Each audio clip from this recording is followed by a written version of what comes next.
Hi, this is Matt with AppliancePartsPros.com. Today we'll be showing you how to repair your appliance.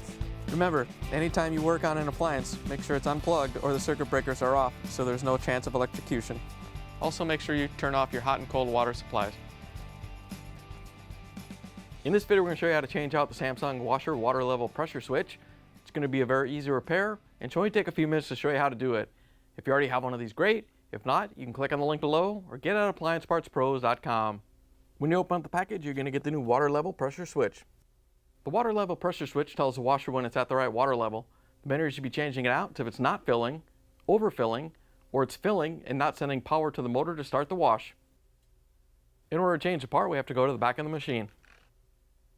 Now that we're on the back of the machine, we have access to the water fill hoses. They're located right here in the center of the machine.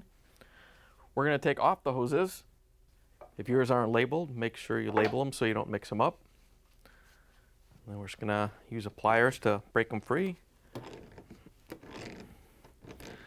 Then unscrew them by hand.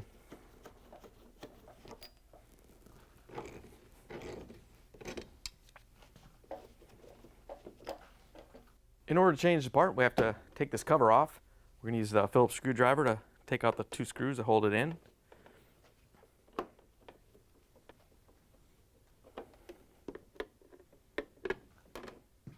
Now that you have the screws out, we're going to lift up on the panel a little bit in the back. And then in the middle right here on each side, there's a little locking tab that we're going to press in on with the putty knife. You want to be careful, these tabs are pretty fragile. Somebody's been in here on this one and already broke ours off, but we'll show you where they're going to be. So you just want to press right here and then lift up and do the one on the other side. And then there's going to be a little tab right here that are also busted off on ours. You want to lift it out of the hole so the hook comes out. And then once you have both sides done, there's a couple tabs that go across the inside here that you don't have access to, so you're just going to have to lift up on it and flex it so it comes off. Once you have it free, you can set it aside. Now we're going to take off the lower access panel. So we're going to use a Phillips screwdriver to take out the screws.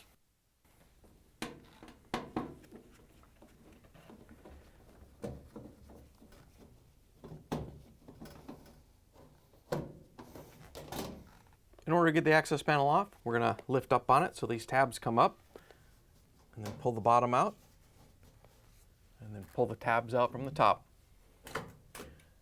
Once you have it free, you can pull it off and set it aside. Now we're going to use a Phillips screwdriver to take out the screw that holds on the smaller access panel.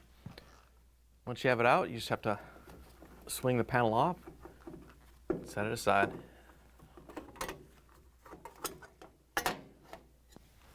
Now that we have the access panels out of the way, we're going to disconnect the pressure hose from the tub.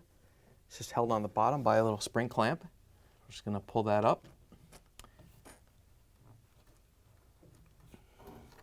And then pull the hose off. Then we're going to take the clamp off and leave it here because the new one doesn't come with one.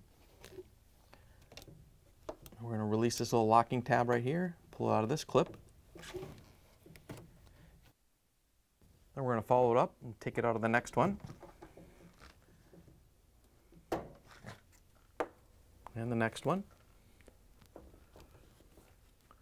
Then we're going to follow the hose up to the water level pressure switch in the console. We're going to take off the wiring harness. All you have to do is push down on the locking tab and pull it off. And there's a little tab right here to release it. So we're going to have to press out with the small flathead screwdriver and then lift up on the pressure switch to get it out. Once you have it free, you can just pull it out and off the machine. Here's the old water level pressure switch next to the new one. If you already have one of these, great. If not, you can get it at AppliancePartsPros.com. To put the new one in, we're just going to get the wires out of the way and feed the hose down through the opening in the console.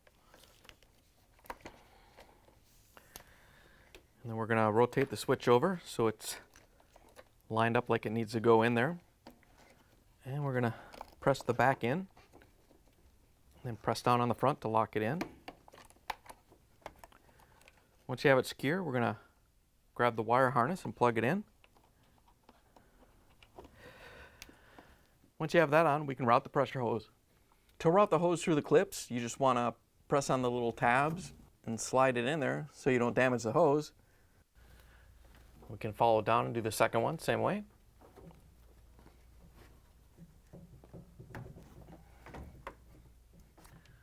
Once you have that one in, we're going to follow the hose down and put the clamp on real quick. You want to make sure it's on there like that so the tabs are pointing up the hose.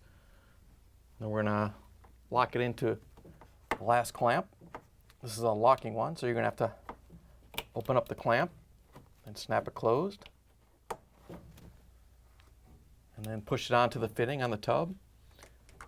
It's brand new, so it's going to be a little tight.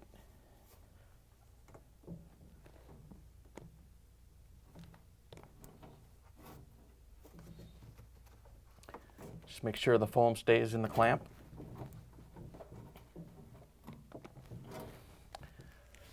Once you have it pushed on the fitting, you can move the clamp down and put it in place so it holds the hose.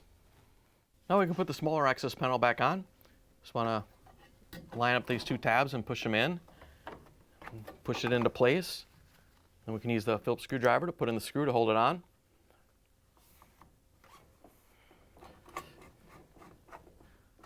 Once you have that on, we can put on the lower access panel. Just going to line up the tabs on the top and push it up all the way. And then push it in and drop it down so the two lower tabs hold it in place. Once you have it in there, we can use a Phillip screwdriver to put in the screws.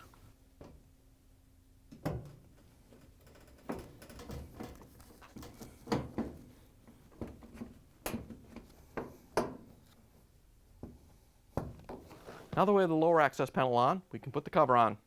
To put the cover on, you want to make sure that the little tab hanging down goes into the little slot right here on each side. Again, our tabs are all missing already. So just want to get each corner one in and then drop it down. Once you have it seated, we just have to tap in the ones on the front. So we're just going to tap it and snap them in. Once you have it in place, we can use the Phillip screwdriver to put in the screws.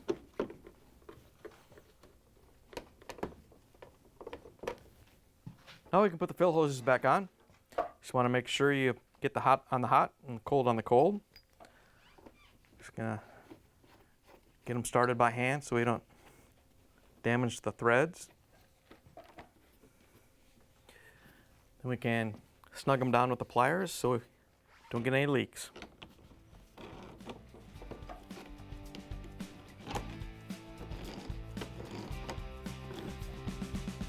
Once you have them tightened down, we can plug it back in, turn the water on, and take a burst spin. Thanks for joining us for another successful repair brought to you by AppliancePartsPros.com. Check out our other repair videos on our site, Facebook, and YouTube.